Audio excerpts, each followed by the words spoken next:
I pushed the door open and walked in. The noise hit first silverware, clinking fake laughter, over-polished voices bouncing off stone walls. A waiter glanced up but didn't move. I didn't need him. I saw them. Long table, white napkins. Every seat filled except one. Caleb saw me before I reached them. He leaned back in his chair, smile already spreading like oil on water. "Well, look who finally made time for us," he said. "Didn't think you'd show Mom." Valerie barely turned her head. Her nails gleamed against the rim of her wineglass. I smiled. Small. Controlled. "You asked?" He shrugged. "Sure. You just don't usually come." I reached for the empty chair near the edge. Caleb put a hand out. Sorry. That one's taken." I looked at him. Looked at the chair. "By who? Rachel's boyfriend," he said. He went to the restroom. I shifted to the next seat down. Valerie waved her hand. "That's for the kids." The third was blocked by a handbag. Then Caleb chuckled, real low. "This table's for family, Mom. Go find a spot outside." It landed quiet. Quick. A few chuckles followed. Not everyone laughed, but enough did. Enough to make it sting. My throat tightened. My face didn't. I turned, walked 3 steps, found a small round table nearby and dragged the chair over myself. It scraped the tile loud and deliberate. I sat down, still facing them, close enough to be part of the scene, not the conversation. The waiter finally arrived. "Would you like to join? I'll have coffee," I said. Black. He paused, glanced at the long table, then nodded and walked off. Valerie leaned into Caleb, whispered something. He smirked. Rachel didn't even look at me. I sat still. Let the sounds come in. Their forks clinked. Wine poured. Someone called for another round. Caleb ordered Wagyu and lobster. Valerie asked for the rosé, then added a dessert sampler just to celebrate. I wasn't sure what the occasion was. Maybe the occasion was them. The coffee came. I wrapped both hands around the cup and let the heat ground me. I didn't speak, didn't eat, just sat and watched. Every once in a while, Caleb glanced over, like checking if a pet was still in its crate. I didn't blink. The plates emptied. The laughter rose. At some point, Rachel's boyfriend returned and took the seat I'd tried for. He didn't notice me. No one did. Then the check arrived. The waiter walked past the main table and stopped at mine. He placed the black folder in front of me. Caleb raised his glass. "You got this right?" "Mom?" Valerie giggled. "Come on," Caleb added. "It's nothing for you." My fingers stayed on the coffee cup. I didn't answer. The waiter hovered. I reached for the check, opened it, read the number, 3,247. I let out a breath. Not a sigh. Just enough sound to let them know I wasn't surprised. Then I looked up at my son. He looked back, smug and expectant. I smiled, and I didn't touch my wallet. I took another sip of coffee. Still hot, still bitter, still mine. No one asked if I wanted anything else. No one noticed my cup sat alone. No plate, no silverware. Just me and the heat. Valerie laughed too loud at something Rachel said. Caleb leaned back in his chair like he owned the place. He gestured for another round of drinks. The waiter moved quickly. That always happens when the table looks expensive. I listened. Heated talk about new vacation plans. Caleb bragged about closing a deal. Rachel scrolled her phone and flashed her nails red, this time sharp, like they could cut skin. No one looked at me. I might as well have been a coat on the back of a chair. The food came. Lobster tails glistening, sides with names too long. Everyone reached past plates, clinked glasses. I watched. Every movement was calculated. Every order had flair. They weren't celebrating anything. They were performing. For me. Or more exactly, for what they thought my wallet could handle. I took another sip. When dessert arrived, Valerie leaned in and smiled across the table. Let's get the sampler right. Might as well enjoy ourselves. Rachel agreed. She'll cover it. Like I wasn't there. My fingers stayed still on the mug. One waiter refilled water, another poured wine. Caleb asked for espresso like Italy. The table laughed again. They loved this act. I wasn't the guest. I was the guarantee. They thought I was the safety net that never snapped. Then the waiter came back with the check. A black folder, slim and quiet, but it may as well have been a thunderclap. He placed it in front of me. Direct. No hesitation.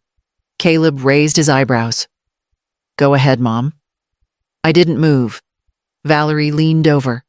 We ordered for the table. You always say you're happy to help. I let the silence settle. Then I opened the folder. 3,247.68. I closed it slowly. No reaction. No comment. Just a pause long enough to make Caleb shift in his chair.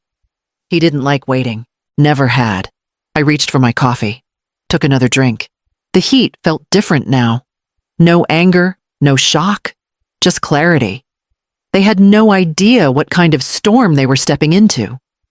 Caleb cleared his throat. Everything okay? I looked at him for the first time in over an hour. You think I'll pay? He blinked. Well, yeah. Valerie laughed softly. You always do. I smiled. Do I? Caleb didn't laugh back. The waiter hovered, sensing tension. I slid the check back across the table. I didn't raise my voice. I didn't explain. I just said, You've got this. Then I leaned back and drank the rest of my coffee. Caleb's jaw clenched. Valerie's hand tightened around her fork. I stood, pulled my purse strap over my shoulder, and walked toward the exit. I didn't look back. Outside, the night was still. Dry air, hot sidewalk parking lot half lit. My car sat alone at the far end. I walked slowly. No rush. No shame. By the time I opened the door and sank into the driver's seat, the phone buzzed once. Text from Caleb. What was that? I didn't reply. Instead, I scrolled to an old photo. Caleb, age 7, in front of his first bike. I'd saved for months to buy it. No training wheels. He'd wanted to ride like the older kids. Back then, he used to look at me like I was the one who made things possible. I set the phone down face down, turned the key, and drove home. I drove. Didn't turn on the radio. Didn't roll down the window. Just let the night fill the car. Streetlights passed overhead, flashing across the windshield like slow pulses. Strip malls, empty sidewalks, gas stations that never close. The phone stayed quiet. No thank you. No message. Not even a missed call. I stopped at a red light. Blinkers clicked. Across the intersection was the community college where Caleb spent 2 semesters before dropping out. Said he wanted to build something real, not waste time. I'd paid his tuition in full, twice. The second time I'd sold a necklace Robert gave me for our 20th. He never knew. Green light. I pressed the gas. Past the furniture store where I co-signed for their first sectional. Drove by the corner where I waited in the rain after their second apartment flooded. Picked them up at 2 a.m. Wet broke grateful.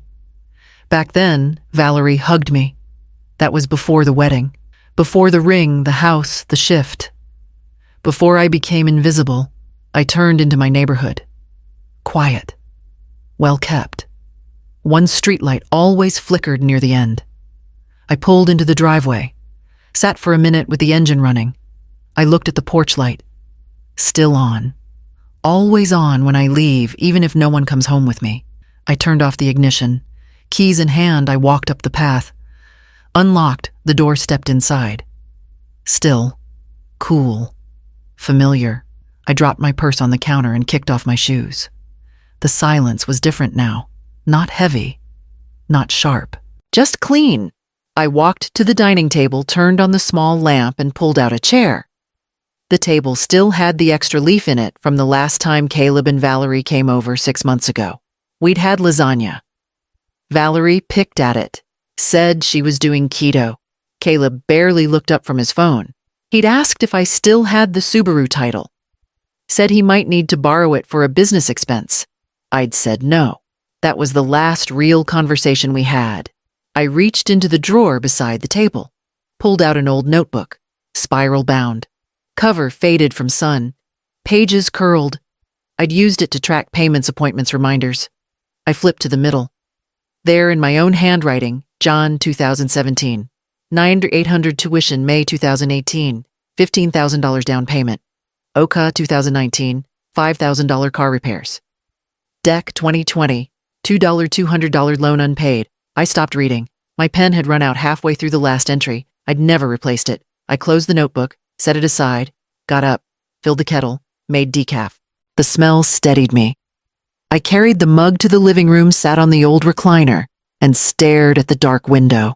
Back in 1992, Robert and I had bought this house with a $7,000 down payment and 2 pay stubs. He installed the shelves. I painted every wall. Caleb took his first steps on that rug. They don't remember that, but I do. The phone buzzed. Text from Valerie. Rough night. Hope you're okay. Caleb's upset. He didn't mean anything by it. I didn't respond. I set the phone down, turned off the lamp, and let the room go dark. In the morning, I'd take a look at the files in the closet. I turned the hallway light on and walked straight to the guest room. The door stuck a little. I pushed it open. The air was still closed in. Same smell it always had, clean, unused, waiting. The bed sat untouched. Sheets folded at the foot just the way I'd left them after they moved out. I never bothered making it again. Caleb and Valerie had stayed in this room for 9 months. Moved in 2 weeks after their wedding. Said they needed to rebuild finances. I didn't charge rent. Didn't ask for groceries. I gave them space, gave them time. I cooked, vacuumed, ran errands. They didn't help. Didn't ask. Just assumed it was my job. I remember the way Valerie talked back then. Sweet on the surface, sharp underneath. You're such a help, Marjorie. Not thank you. Just a help, like I was part of the furniture. Caleb would leave mugs on the floor, socks in the laundry. He'd walk past me without a word, but ask if the Wi-Fi was slow. I didn't push back. I thought it would pass. I thought being generous meant they'd eventually grow into gratitude. Instead, they got comfortable. I stepped into the room, ran a hand along the dresser. Still dusted, still mine. The closet door was ajar. Inside, just a few empty hangers and an old hoodie Caleb left behind. Navy blue, frayed sleeves. I bought it for him in high school. He wore it until college. I nearly threw it out last year, but didn't. Funny what we keep. Funnier what they forget. I closed the closet. Turned back toward the hallway. They left here like they were entitled to better. Valerie didn't even say goodbye. Caleb hugged me, distracted phone in one hand, keys in the other. That was the last time he stepped foot in this house without asking for something. I stood in the doorway. Looked around one more time. Then I pulled the door shut. Back in my room, I opened the closet, reached up for the lockbox, and set it on the bed. Inside, old tax files, copies of account statements, Robert's last insurance letter, and a thin navy binder labeled in all caps, Trust. I opened it. First page, legal summary. My name, not Caleb's, not Valerie's. Mine, the house, the savings, the land up north. All under my name. All revised after Robert passed. I had the power. They just didn't know it. I kept it quiet, kept it clean. Let them think I had nothing left. Valerie once told someone at brunch I was mostly just getting by. I'd overheard it. I didn't correct her. Let them think I was small. Easier that way. I closed the binder. Slid it back inside. Tucked the lockbox behind a stack of shoeboxes. In the kitchen, the phone buzzed once. Text from Caleb. Just wanted to check if everything's okay. Valerie thinks maybe we overdid it. Let's talk soon. I didn't reply. Instead, I walked to the junk drawer, dug out a grocery list, and wrote Yvette's number on the back. I pulled the file cabinet open and dropped to my knees. Bottom drawer. Hard to slide. I yanked until it gave. Inside, old folders. Warranties, birth certificates, expired passports. I pushed past the mess until my fingers landed on the thick manila one. Trust, revised, written in marker across the top. I stood, brought it to the kitchen table, sat, breathed, then opened it. The front page was the restated trust summary, dated 3 years ago, drafted by Yvette Mora. Not a copy original, signed, notarized, binding. It listed everything. House under my name, no lien. 2 accounts, 1 checking, 1 in Yuma. Both mine, both full. A small slice of land Robert bought in 1997. Still mine. Still untouched. Still increasing in value. I flipped to the second section. Beneficiaries. There was no mention of Caleb. No mention of Valerie. Not even a footnote. Just 1 line under Successor Trustee Independent Counsel, appointed by Marjorie R. Creel with full discretion. I leaned back. I remembered the day I changed it. The phone call with Yvette. The way she didn't ask why. Just sent the documents overnight and told me to sign them when I was ready. Caleb had called the next day, asked for a loan. I told him I couldn't. He didn't ask again. Didn't check in. Just assumed I was out of money. That's the thing about them. They never looked twice at anything they couldn't use. I flipped to the final page.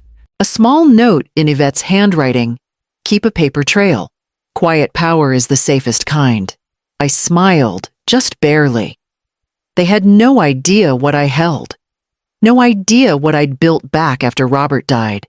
No idea that every time they made me feel small, they were talking to the one person holding the keys. I closed the folder, pressed my palms flat against it. If they saw this, they'd change their tone, their faces, their volume. But that wasn't the plan. They didn't need to see anything yet. I slid the folder back into the drawer, closed it all the way, locked it, walked to the sink, rinsed my mug, dried it with a towel, set it back in the cupboard. The phone buzzed again. Valerie. Hey, quick question, do you still have a copy of that tax document from last year? Caleb thinks you might. I didn't reply. Instead, I walked to the garage and opened the storage cabinet in the far corner. Reached behind the box labeled Xmas lights. Pulled out a white envelope. Inside, a thumb drive. I carried it back inside and plugged it into the laptop. The screen blinked, opened. A folder popped up, Account Statements 2012-2024. I clicked once and let it load. I parked 2 houses down and walked up the driveway with a small tin of muffins. The sun was already sharp, burning through the thin shade of Valerie's ornamental trees. Her voice carried from the patio before I even reached the door. I stepped inside without knocking. They'd told me to come any time. The smell of bacon and perfume mixed. People moved between the kitchen and the backyard plates, clinking. Valerie stood at the island, hair pulled back, dress spotless. Caleb leaned against the counter, scrolling his phone. She looked up, smile bright but cold. Oh, Marjorie, you made it. I held up the tin. Brought these. Great. Just set them over there, she said, already turning to someone else. No hug, no thank you. I set the tin on the counter, looked for coffee. None. Only wine glasses, mimosas, pitchers of juice. Valerie waved me toward the patio. We're all outside. I stepped out. Long table under a white canopy. 12 chairs. Everyone already seated. I scanned for a spot. At the far end, next to a man I didn't recognize, and a golden retriever tied to a chair, sat an empty seat. A paper plate and a fork. No cup. That's yours, Valerie called from the doorway. I walked down and sat. The dog sniffed my shoes and settled. The man beside me nodded once and went back to his phone. Conversation floated over the table, but not toward me. Brunch talk. golf condos, someone's new Tesla. Laughter at jokes I wasn't meant to hear. I folded my hands and stared at the paper plate. They served themselves first. Platters of fruit, eggs, pastries. Plates filled. Glasses refilled. I waited. Finally, Caleb got up, brought me a spoonful of scrambled eggs and one slice of melon. "Here you go, Mom," he said without looking at me. "We're running low." I nodded.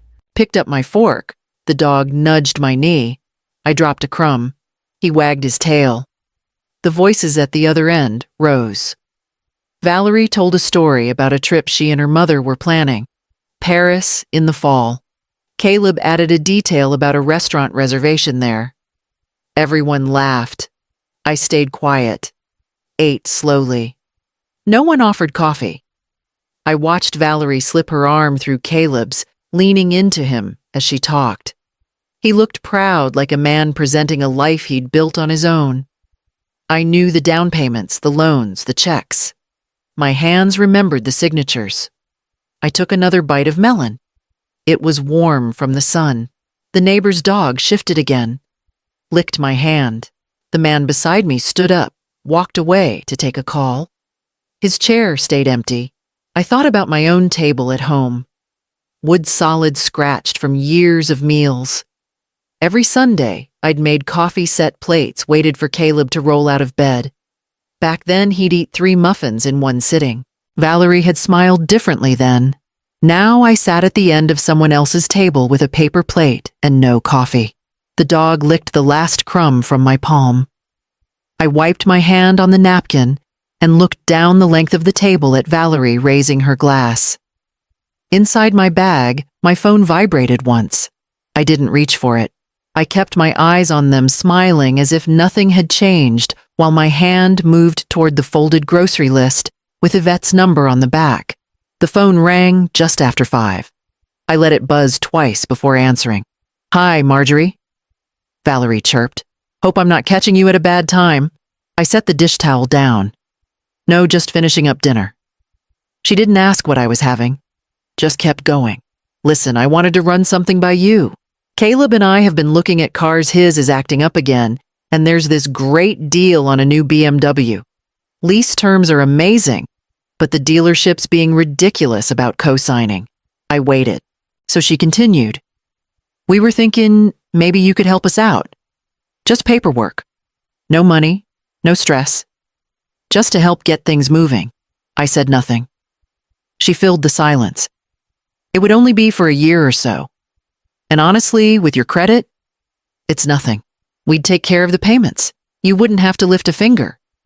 I pictured her pouring orange juice into champagne glasses last Sunday while I sat beside a dog. "Sounds like a nice car," I said. She laughed. "Oh, it is. Leather seats, backup cameras. You'd love it. You should come with us sometime. They've even got massage options now." I kept my tone even. "And you just need a signature." "Exactly," she said.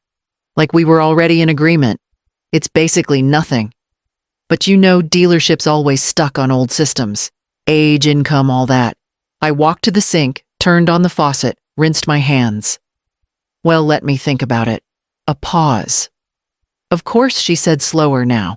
"No rush. But we'd need to do it by Friday. The offer's time sensitive." "They always are," I said. She gave a thin laugh. "You're funny." We said goodbye. I hung up first. I stood at the sink, hands damp, heart steady. BMW. The woman who wouldn't pour me coffee now wanted my credit to drive a luxury car. Not a thank you. Not a conversation. Just assumption. Wrapped in sugar. They didn't ask how I was doing. They never asked if I had plans or bills or if my retirement was enough. But they were quick with a pitch when the pen pointed their way. I dried my hands, walked to the drawer, pulled out a sticky note and wrote one word, "No." I stuck it on the fridge. Not for them. For me. My phone buzzed again. Another message from Caleb. "Hey, Valerie mentioned the car thing. Should be easy, but let me know if you have questions. Love you. Love you." Funny how it only showed up between commas now. I locked the screen. Set it down. Walked to the den and opened the cabinet by the window. Inside were the original trust documents, plus the envelope Robert left me the year before his heart gave out. I hadn't opened it since the funeral.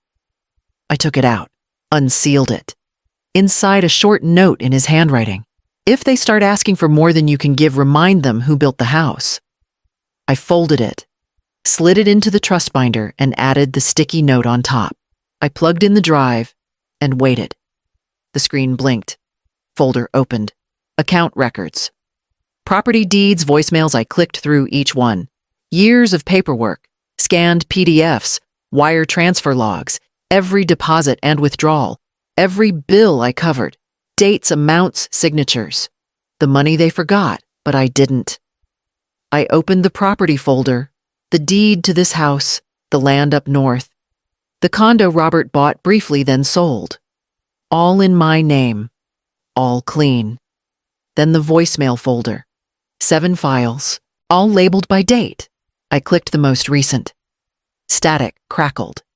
Then Caleb's voice came through. She won't say no. She never does. Just smile, let her feel useful. A woman laughed in the background. Valerie. It's not like she's got anything better to do. They both laughed. My hand stayed steady on the mouse. That voicemail came in last fall. They'd called from the car, probably didn't realize they'd left a message. I never told them. Never deleted it. I clicked another. Mom, hey? Quick question, can you wire like $3,000 for a tax thing? Nothing urgent. I remembered that one. He'd said he'd pay it back by April. He didn't. I minimized the window. Let the screen go dark. They thought I was old-fashioned, that I forgot things, that I didn't keep records. But I had all of it. Dates, receipts, lies. I pulled out a small notebook from the drawer, wrote down the name of the file I'd need later.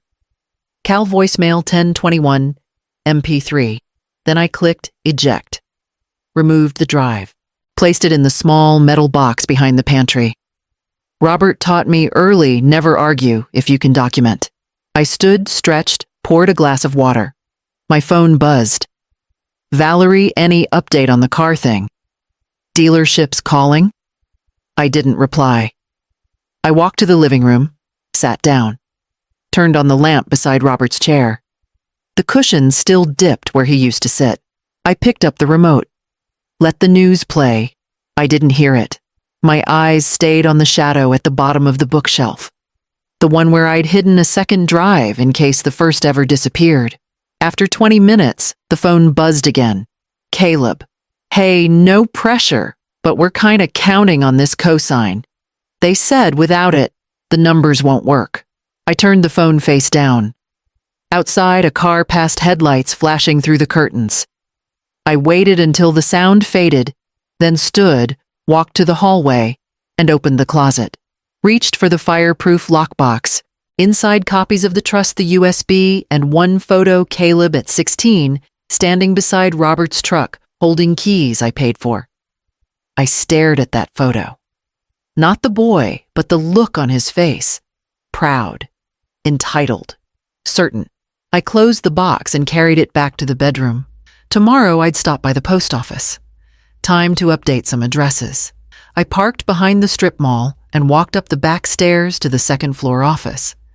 No sign on the door, just a brass number and a buzzer that stuck if you pressed too hard. Yvette opened it herself. She didn't smile, didn't hug, just stepped aside and said, "You still like it black?" I nodded. We sat in her office, coffee between us. Legal pads stacked in the corner. A framed degree. One dying plant in the window. Same as last time. I pulled the envelope from my purse and slid it across the desk. I want to add a clause.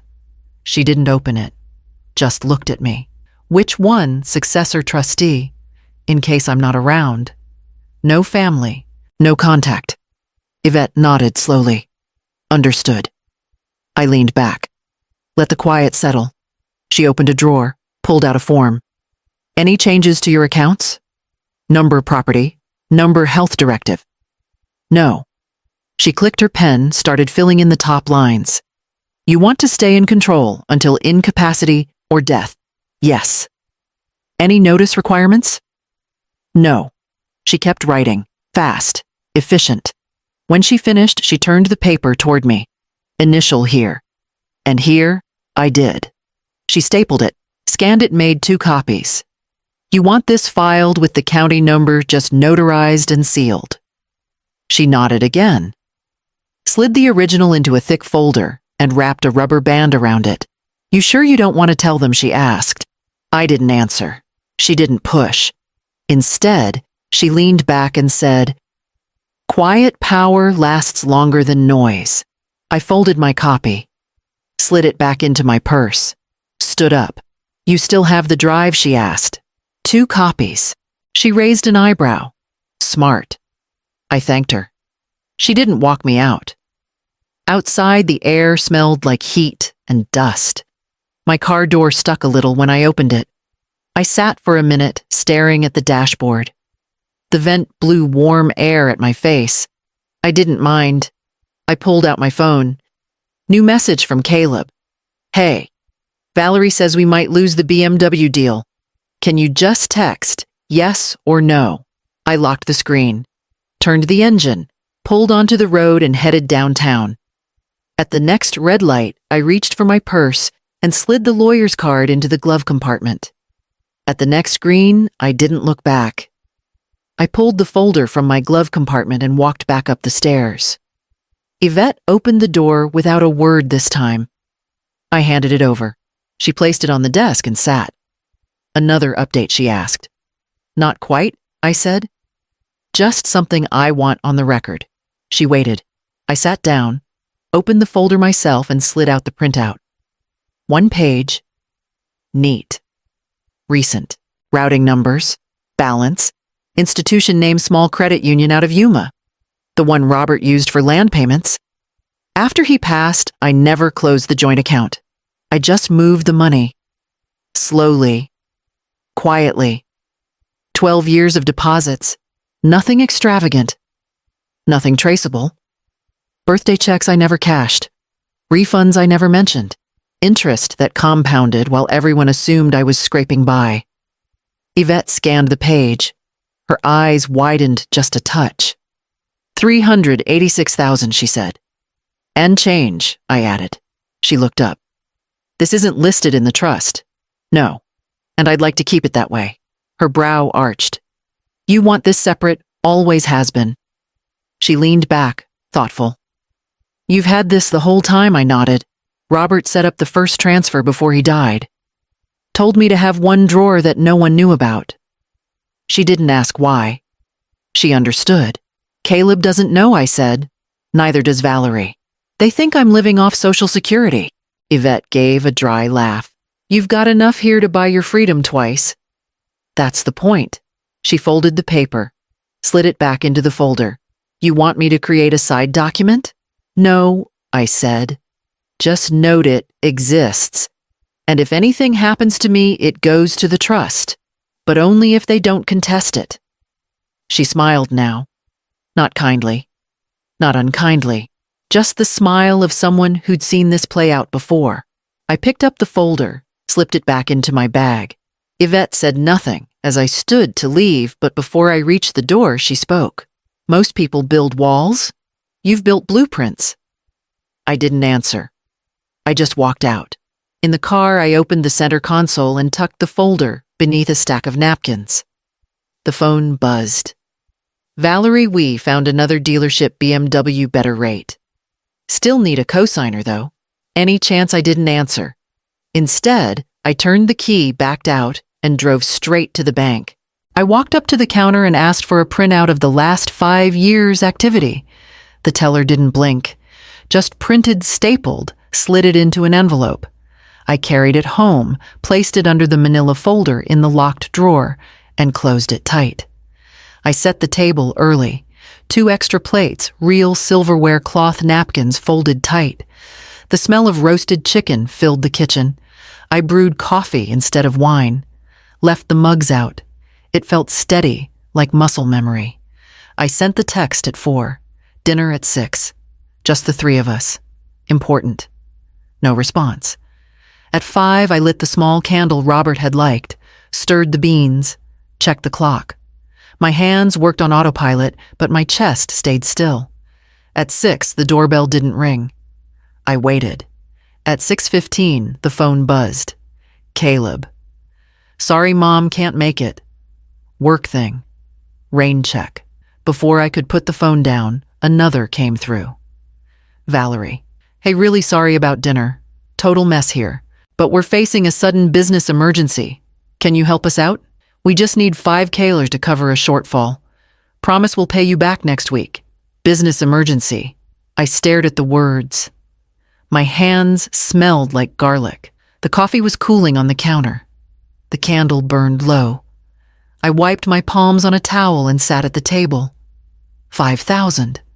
I thought about the tuition, the down payment, the endless checks labeled loan.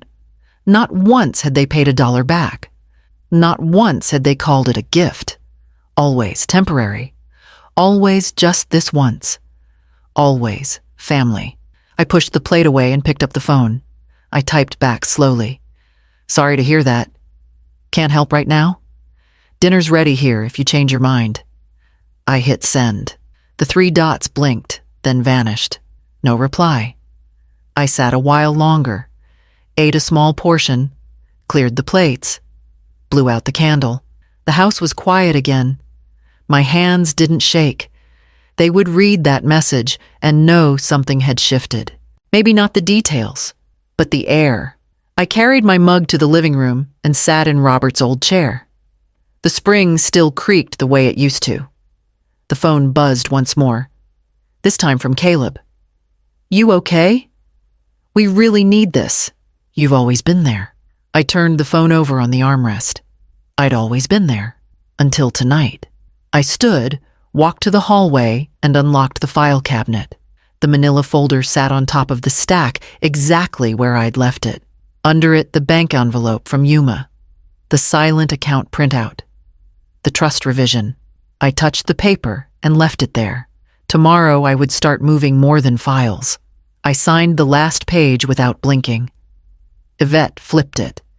Stamped it, slid it into the folder like she'd done it 1,000 times. She had, but not like this. This version replaces the previous one, she said. Everything is now under the trust. Controlled by you. No automatic inheritance. No assumption. I nodded. She tapped the clause halfway through the document. This line gives you full discretion. They get nothing unless you reinstate them in writing and in front of a witness. Preferably me. Good, I said. Do you want them notified? No. She didn't push. I looked down at the folder. It didn't feel heavy, just final. The house, the land, the silent account. Everything I'd earned. Everything I'd held on to while they thought they were bleeding me dry. All of it now sat behind a gate they didn't even know existed. I remembered the night I added Caleb to the old will. He had just gotten married. He looked proud. Like someone becoming something. Robert had said, it's time. Now I was saying, it's over. Yvette reached for a second copy. You'll keep this one. I'll file the other. I took the folder and tucked it into my bag. She leaned back in her chair. You don't need to tell them. But if you ever decide to, it'll hold. I know. She studied me for a moment. You're not angry? No. She tilted her head. That's worse. I didn't answer. I left her office. Took the stairs slowly. It had started to drizzle. The kind of rain that didn't soak you, just stayed with you like a second skin. In the car, I didn't turn on the engine right away. I sat and looked out at the street. A boy on a scooter zipped past, no helmet, laughing. Free. I used to think love meant sacrifice. Now I think it means clarity. Back home, I dried off, changed shirts, and made coffee. I opened the drawer under the TV and pulled out the old will. The one with Caleb's name. The one that had sat untouched for 10 years. I ripped it in half, then in half again. Dropped it in the trash under the sink. The new folder went into the locked cabinet. top shelf. I sat down. Took a sip. Tomorrow I'd start sorting the keys. I parked 2 blocks away, walked in heels I hadn't worn in years. The street shimmered with rental cars and valet tags. Someone had hired a violinist for the front walkway. Inside, lights bounced off crystal glasses, tables everywhere, linen napkins, a 3-tier cake under a spotlight. Valerie spotted me first. Her smile was polished. "You made it." I held up the gift bag. "Just something small." She took it without looking inside. "We've got a table in the back. You're next to the coat rack, hope that's okay. We're packed." She disappeared before I could answer. I made my way past relatives I didn't know. The music was too loud. I found my seat folding chair wobbly. No place card. Just a paper plate and 1 plastic fork. Across the room, Valerie's mother held court like a queen. Silk blouse, gold necklace, camera flashes every few minutes. Caleb stood beside her, hand on her shoulder. He leaned into the mic. "To the woman who raised the most incredible daughter I've ever met, happy birthday, Evelyn." Everyone clapped. The champagne flowed. I clapped too. Then reached for the bottle. Poured myself a 1/4 glass. Didn't touch it. The speeches dragged on. Valerie's sister told a story about their childhood trip to Paris. Someone else made a toast about how Evelyn was like a second mother to them all. My son laughed, wiped his eye like he was touched. No one looked my way. Dinner came in courses. I got mine last. Cold chicken. The server apologized. I said it was fine. At some point, Caleb walked past my table. I stood, smoothed my dress, tried to say something. He stopped just long enough to glance at the gift bag I'd brought. "Hey," he said. "Don't make this about you, okay?" Then he walked away. I sat back down. My hands shook once, then stopped. I watched him lift another glass for another toast.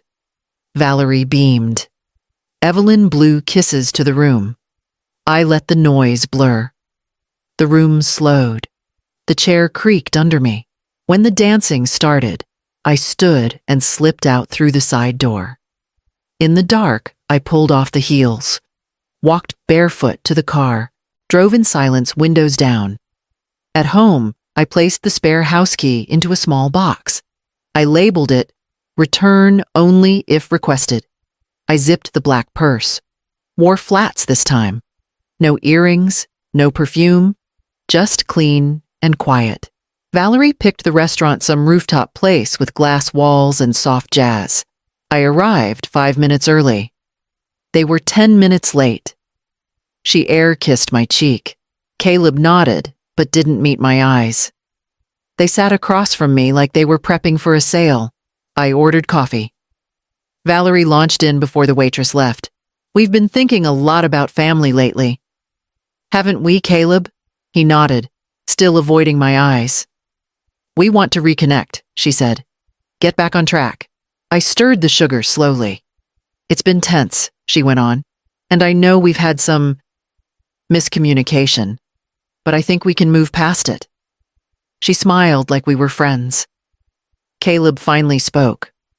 "Mom, we just want things to feel normal again." I sipped the coffee. Still hot. Valerie leaned forward. "We've been looking at property starter stuff. Townhomes, maybe a duplex. Nothing crazy." Here it came. "But banks are tight right now," she continued. "You know how it is." I nodded. "So we thought, maybe this is something you'd want to be part of. Something we could build together." She made it sound generous, as if they were offering me a seat at my own table. Caleb added, "It'd be an investment. And in your name too, of course. On paper." I set the mug down. "So, you need money." They paused. "Just a beat too long. We need a partner," Valerie said quickly. "No," I said. "Calm? Clear?" Valerie blinked. "You mean, not right now, or I mean no?" Caleb leaned in, finally looking at me. "Why not?" I folded the napkin in my lap. "Because I've already invested." Valerie looked confused. In what I smiled. "You'll see." Caleb straightened in his chair. Is this about the birthday? About dinner? No, I said. It's about the pattern. The server came by with the check. Valerie reached for her purse. Caleb didn't move. I held up a hand. I've got it. They froze. I took the bill, paid it in full, tipped well, signed clean. Valerie opened her mouth, but I stood first. No hard feelings, I said. But you've mistaken access for ownership. I grabbed my purse, walked out. At the elevator, I turned back once, saw them still at the table, unmoving. Caleb staring down. Valerie watching me leave. I rode to the ground floor without blinking. Outside, the air was crisp. The wind tugged my coat. I walked slowly, unlocked. The car slid in and started the engine. The drive home was short. Familiar. Mine. At the front door, I didn't go inside right away. I opened the mailbox, took out a single white envelope, and carried it in with both hands. Upstairs, I placed it next to the manila folder. Tomorrow, it would be mailed. I waited for the clatter. It came, white folder, black checkbook. Dropped right in front of me like always. The waiter smiled too politely. Whenever you're ready. He walked off. Caleb glanced at it, said nothing. Valerie leaned in, fake laughing through her teeth. You've got this right, I mean you always do. I stirred my coffee. Slow. One full circle. Then I set the spoon down and reached for my purse, not for my wallet. For the folded document I had slipped inside 3 days earlier. I placed it gently on the table. Top side up. Name visible. Trust summary. Amended version, Marjorie R. Creel. Their smiles stopped. Valerie blinked first. What's that paperwork, I said. For once mine. Caleb reached for it. I let him. He scanned the first few lines. His eyes moved quickly, then slower, then stopped. His jaw tightened. He passed it to her. Valerie's fingers shook slightly as she read. No automatic inheritance, she muttered. Discretion of the trustee. Exclusion of beneficiaries. Unless reinstated in writing.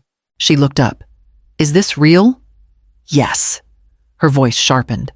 Why would you do this without telling us I just did? Caleb stayed quiet. I picked up the bill, looked it over, set it down in the middle of the table. I won't be covering this one. Valerie leaned back, arms crossed. Is this punishment? No, I said. It's a reminder. I don't owe you anything. Caleb's voice was low now. Mom, this is a lot. I know. We're your family. You were also my expense. Silence. The restaurant buzzed around us. Plates, clinking silverware, tapping conversations, floating just loud enough to know people were listening now. I leaned forward. You assumed I'd always cover the check. Always sign the form. Always step in. You treated it like love, but it was habit. Valerie's face had gone pale. She looked toward the waiter, then back to the document. You're cutting us off. I'm correcting a mistake. I stood, adjusted my coat, left the document on the table beside the bill. Neither of them moved. I turned toward the exit, slow and steady, not rushed. I didn't need them to follow. Outside, the night was cool, clear. I walked to the car, slid into the seat, and closed the door with a soft click. In the rearview mirror, I saw the restaurant's lights glowing behind me. No one followed. I turned off the ringer after the 6th call. It buzzed again, then again. Caleb. 10 missed calls in under an hour. I didn't answer. They'd gotten the notice by now. At 9:42 a.m., the freeze went into effect. Everything jointly touched. The house fund. The secondary card linked to my name. The account Valerie used for her boutique expenses. All flagged. All paused.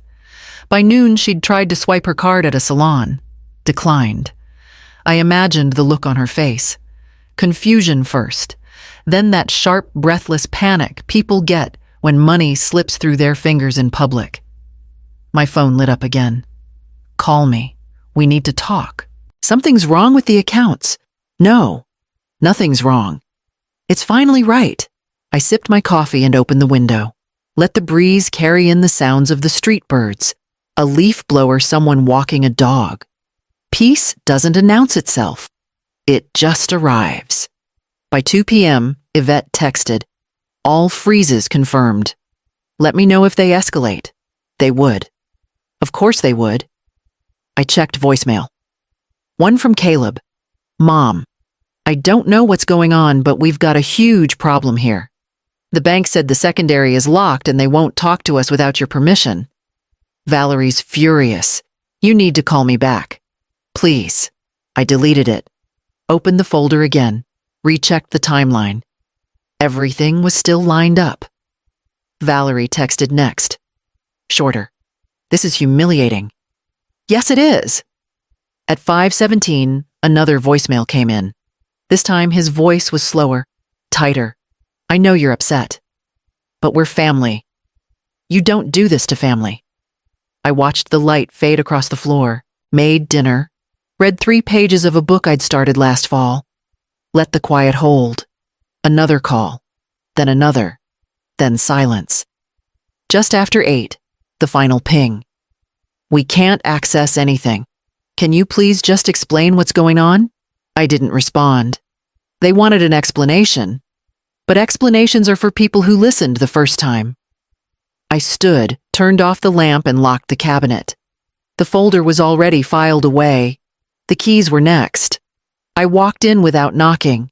They'd left the door open. Too eager, too rehearsed. The table was set, cloth napkins, wine glasses, even a centerpiece.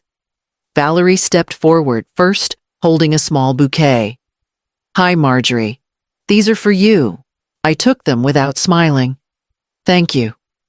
Caleb hovered behind her, nervous, his shirt tucked too carefully. "We just wanted to talk. Clear the air." I nodded and sat down. The plates were already filled. Chicken asparagus, some kind of couscous. I didn't say it looked nice. I didn't need to. Valerie poured the water, sat across from me. "We've been thinking a lot about how things came across." "Came across." Caleb cleared his throat. "We misunderstood you. That's on us." I cut into the chicken, chewed, swallowed, didn't reply. "We know the dinner thing was out of line," he continued, "and the money talk. That wasn't fair. We just assumed." "Yes," I said. Valerie's eyes flicked to his. "We didn't mean to hurt you," she said. "We just thought." "You thought I'd always pay?" I said. "You thought I'd smile and sign?" They froze. I took another bite, ate slowly, quietly. Caleb tried again. "We want to rebuild this, from a place of respect." I sipped my water. "You want access?" "No," he said quickly. "We want family." I looked at the flowers, cheap stems, grocery store wrap. Family doesn't mock you behind your back, doesn't laugh when you sit by the wall. Valerie flinched. That was a misunderstanding. "No," I said. That was clarity. The silence stretched. I finished half the plate, set the fork down, folded the napkin over it. Valerie reached across the table. "Can we just start fresh?" I looked at her hand, then at Caleb, then back at my glass. I didn't come here for a restart. I came to eat. Neither of them moved. I stood, picked up the flowers, walked to the trash can, dropped them in. Caleb's mouth opened, but nothing came out. I stepped toward the door. Before I left, I turned. You don't get to erase years and rewrite the ending. You get to sit with it. Just like I did. I opened the door, stepped out, closed it gently behind me. Back in the car, I didn't cry. I didn't shake. I just turned the key and drove home. The box of spare keys still waited on the table. I powered down the phone. Not airplane mode, not silent. Off, no buzz, no blinking, no interruptions. I placed it in the drawer under the coffee filters. Shut it, didn't lock it. The morning passed in small, steady movements. Laundry, dishes, a walk to the post office. No headphones, No check-ins. By noon, I'd blocked every number with their names on it. Hers joint ones, old ones. I didn't write it down. I didn't mark the day. I just did it. They noticed quickly. By 4, there was a knock on the door. I didn't move. Another knock. Then the sound of Caleb's voice muffled through the glass. "Mom? Are you home? We just want to talk." "Please," I stayed in the kitchen. Kept wiping the counter even though it was already clean. Another knock. Longer, louder. I walked to the hallway and stood still. Valerie's voice now.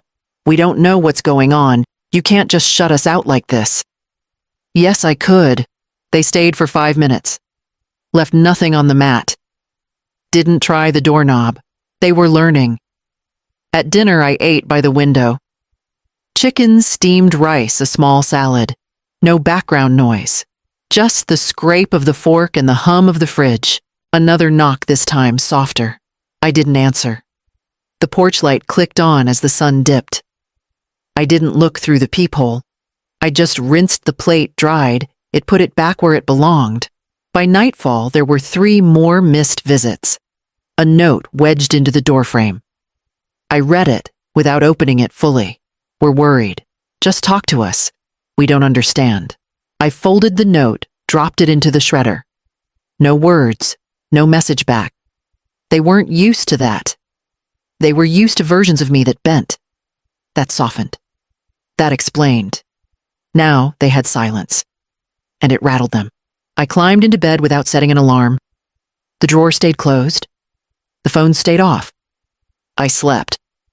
Not heavy, not light, just enough. In the morning, I opened the closet, pulled out the small, rolling suitcase, and placed it on the bed. I parked, buzzed in, and rode the elevator without a word.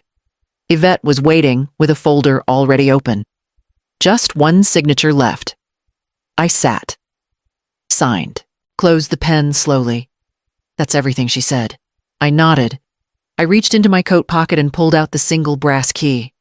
No label, no ring. I set it on her desk. She looked at it, then at me. "You sure?"